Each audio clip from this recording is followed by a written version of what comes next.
एक राजा के पास एक हृष्ट-पुष्ट और सुंदर घोड़ी थी। वह उससे बहुत प्रेम करता था और उसका विशेष ख्याल रखता था। इसका कारण यह था कि युद्ध क्षेत्र में घोड़ी ने कई बार राजा के प्राणों की रक्षा की थी। ये घोड़ी की वफादारी थी जिसने राजा का दिल जीत लिया था। घोड़ी ने कई वर्षों तक राजा की सेवा की और पूर्ण वफादार बनी रही। जब उसकी उम्र हो गई तो उसकी जगह उसके बेटे ने ले ली। घोड़ी का बेटा हृष्ट-पुष्ट था, मगर उसमें एक खामी थी। वह जन्म से ही काना था। इस बात को लेकर वह हमेशा दुखी रहा करता था। एक बार उसने घोड़ी से पूछा, मां, मैं काना क्यों जन्मा? घोड़ी ने बताया, बेटा, जब तू मेरे गर्भ में था उस समय एक दिन राजा मेरी सवारी कर रहा था और मेरे कदम लड़खड़ा जाने पर आवेश में आकर उसने मुझे एक चाबुक मार दिया था। शायद यही कारण है कि तू काना जन्मा। यह सुनकर काने घोड़े का मन राजा के प्रति क्रोध से भर उठा। वह बोला, मां, राजा ने मुझे जीवन भर का दुख दिया है, मैं उससे इसका प्रतिशोध लूंगा। घोड़ी ने समझाया, नहीं बेटा, राजा हमारा पालक है, उसके प्रति प्रतिशोध की भावना अपने हृदय में मत ला। क्षणिक आवेग में उसे क्रोध आ गया और वह स्वयं पर नियंत्रण नहीं रख पाया। इसका अर्थ यह कतई नहीं कि वह हमसे प्रेम नहीं करता। तू प्रतिशोध लेने का विचार अपने हृदय से निकाल दे। मां के समझाने पर भी काने घोड़े का क्रोध शांत नहीं हुआ। वह राजा से प्रतिशोध लेने का अवसर ढूंढने लगा। बहुत जल्द उसे यह अवसर मिल भी गया। राजा युद्ध के मैदान में काने घोड़े पर सवार था। उसके और उसके पड़ोसी राज्य के राजा के बीच घमासान युद्ध छिड़ा हुआ था। तलवारबाजी करते करते अचानक राजा घोड़े से नीचे गिर पड़ा। मौत उसके करीब थी।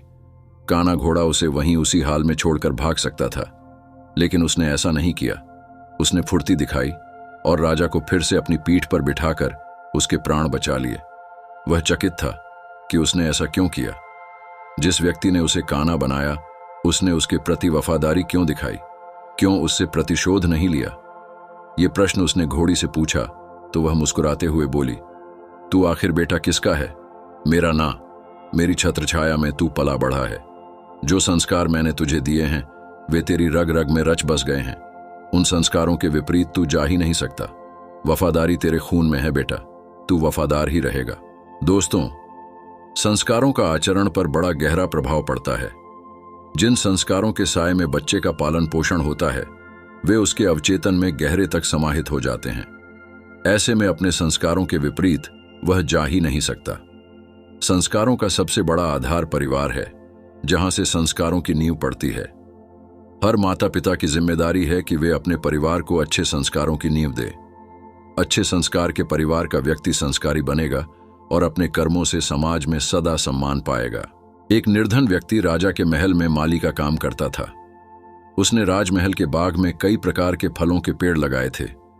जो फल पक जाते वो तोड़कर राजा के सामने प्रस्तुत कर देता। कई बार खुश होकर राजा उसे इनाम भी देते। एक बार बाग में आम, अंगूर और नारियल के फल हुए। माली टोकरी लेकर बाग में पहुंचा और सोचने लगा कि आज कौन सा फल महाराज के लिए ले जाऊं। कुछ देर सोचने के बाद उसने अंगूर तोड़ लिए और टोकरी में भरकर राजा के पास पहुंचा। उन दिनों राजा कुछ चिंतित था। उसे गुप्तचर द्वारा सूचना मिली थी कि पड़ोसी राज्य का राजा उस पर आक्रमण की तैयारी में है। वह इस बारे में गहन सोच विचार में डूबा हुआ था। तभी माली उसके पास पहुंचा और चुपचाप उसके सामने टोकरी रखकर कुछ दूर जाकर बैठ गया। राजा मंथन करते करते टोकरी से अंगूर उठाकर खाने लगा। वह आधा अंगूर खाता और आधा फेंक देता, जो माली के ऊपर गिरता। जैसे ही अंगूर माली को लगता वह कहता, भगवान तू बड़ा दयालु है। सोच विचार में डूबे राजा का ध्यान इस ओर नहीं था कि वह अंगूर माली के ऊपर फेंक रहा है। एक बार फिर उसने अंगूर माली के ऊपर फेंका और माली ने फिर से कहा, भगवान तू बड़ा दयालु है। इस बार राजा का ध्यान माली की ओर चला गया। उसने आश्चर्य से उसे देखा और पूछा, माली, मैं तुम पर झूठे फल फेंक रहा हूं और तुम कह रहे हो भगवान तू बड़ा दयालु है। इसमें भगवान की कैसी दया?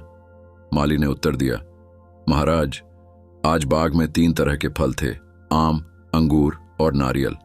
मैं सोच रहा था कि आपके लिए कौन सा फल लाऊं।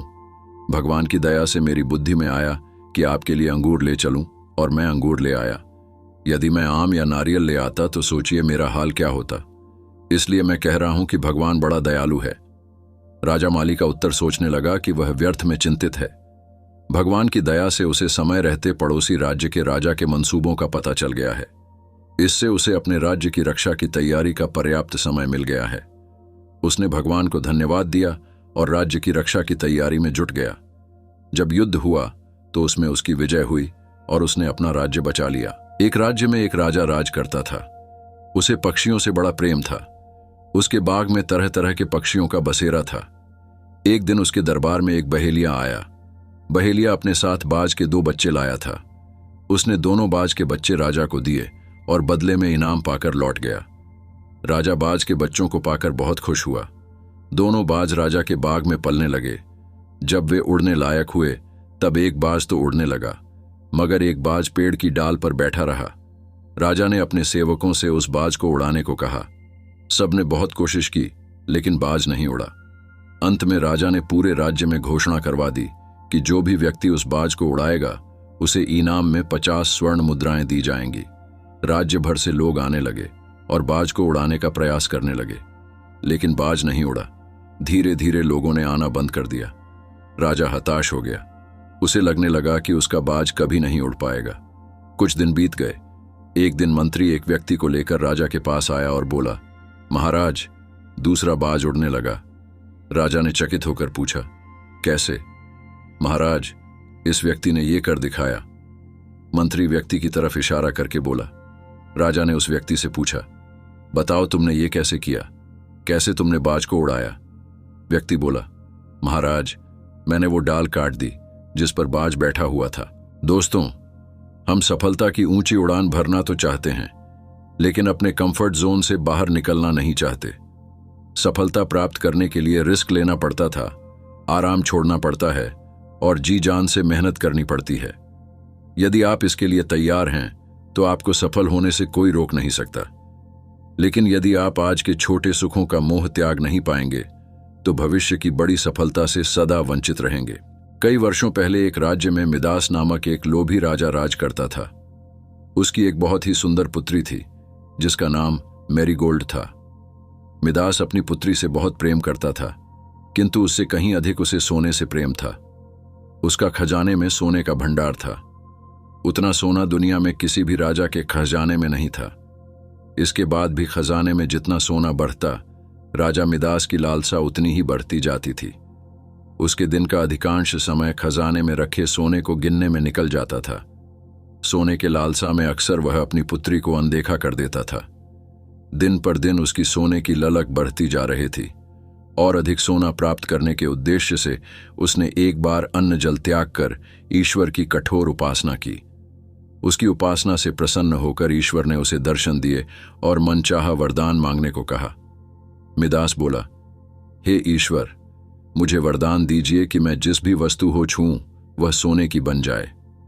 ईश्वर मिदास की लालसा समझ रहे थे। वरदान देने के पूर्व उन्होंने पूछा, राजन, क्या यह वरदान मांगने के पूर्व तुमने अच्छी तरह विचार कर लिया है? हे ईश्वर, मैं इस विश्व का सबसे धनी राजा बनना चाहता हूं। मैंने अच्छी तरह सोच लिया है। मुझे यही वरदान चाहिए। कृपया मुझे वरदान प्रदान कीजिए। मिदास ने उत्तर दिया, तथास्तु। मैं तुम्हें वरदान देता हूं कि कल सूर्य की पहली किरण के साथ तुम जिस भी वस्तु को छुओगे वह सोने की बन जाएगी। आशीर्वाद देने के उपरांत ईश्वर अंतर्ध्यान हो गए। राजा मिदास ये वरदान पाकर खुशी से फूला नहीं समाया। दूसरे दिन सोकर उठने के उपरांत अपनी शक्ति परखने के लिए उसने अपने पलंग को छूकर देखा। वह पलंग सोने का बन गया। मिदास बहुत खुश हुआ। दिन भर वह सुध-बुध खोकर अपने महल की हर चीज को सोने में परिवर्तित करने में लगा रहा। उसे भोजन तक का होश न रहा। शाम तक वह थककर चूर हो चुका था। उसे जोरों की भूख लगाई थी। उसने अपने सेवकों को भोजन परोसने के लिए कहा। भोजन परोसा गया, किंतु यह क्या, जैसे ही उसने भोजन को हाथ लगाया वह सोने में परिवर्तित हो गया। अब सोने को तो खाया नहीं जा सकता था। भूख से बेहाल राजा मिदास ने फल खाकर भूख मिटानी चाहिए, किंतु उसके छूते ही वह भी सोने में परिवर्तित हो गया। वह गुस्से से तिलमिला उठा और उठकर बाहर चला आया। बाहर टहलते हुए वह अपने महल के उद्यान में पहुंचा। वहां उसने देखा कि उसकी नन्ही पुत्री मैरीगोल्ड खेल रही है। उसका सुंदर मुख देख राजा के मन में प्रेम उमड़ आया। कुछ क्षणों के लिए वह अपनी भूख भूल गया। जब मैरीगोल्ड ने अपने पिता को देखा तो वह उसके पास दौड़ी चली आई और प्रेम पूर्वक उससे लिपट गई। राजा मिदास ने ज़ैरेम जताते हुए उसके सिर पर हाथ फेरा और तुरंत ही वह सोने में परिवर्तित हो गई। अपनी नन्ही पुत्री को सोने का बना देख वह दुखी हो गया और रोने लगा। उसने फिर से ईश्वर से प्रार्थना की। प्रार्थना सुनकर ईश्वर प्रकट हुए और उससे पूछा, राजन, क्या हुआ? अब तुम्हें क्या वरदान चाहिए? मिदास रो रो कर कहने लगा, हे ईश्वर, मुझे क्षमा करें। सोने की लालसा में मेरी बुद्धि भ्रष्ट हो गई थी और मैं यह वरदान मांग बैठा था, किंतु अपनी पुत्री को खोने के बाद अब मेरी आंखें खुल गई हैं। मुझे समझ आ गया है कि हर वस्तु अमूल्य है और उन सब में सबसे अमूल्य है मेरी पुत्री। भगवान, कृपया यह वरदान वापस ले लें और मुझे मेरी पुत्री लौटा दें। अब मैं सोने की लालसा त्याग दूंगा और अपना कोषागार निर्धनों और जरूरतमंदों के लिए खोल दूंगा। ईश्वर ने जब उसके पछतावे के आंसू देखे तो अपना वरदान वापस ले लिया। दूसरे दिन सूर्य की पहली किरण के साथ सारी वस्तुएं अपने वास्तविक रूप में आने लगीं। राजा मिदास की पुत्री भी अपने वास्तविक स्वरूप में आ गई। उसने ने अपने वचन के अनुसार अपना कोषागार निर्धनों और जरूरतमंदों के लिए खोल दिया। उसका लोभ खत्म हो चुका था। वह एक संतुष्ट जीवन व्यतीत करने लगा। धन महत्वपूर्ण अवश्य है, किंतु सर्वस्व नहीं। प्रेम, खुशी, संतुष्टि कभी भी धन से खरीदी नहीं जा सकती। लोभ का परिणाम बुरा होता है। ये कहानी आपको पसंद आए तो लाइक करना, शेयर करना, चैनल को सब्सक्राइब करना, मुझे सपोर्ट करना। धन्यवाद। मिलते हैं अगले वीडियो में।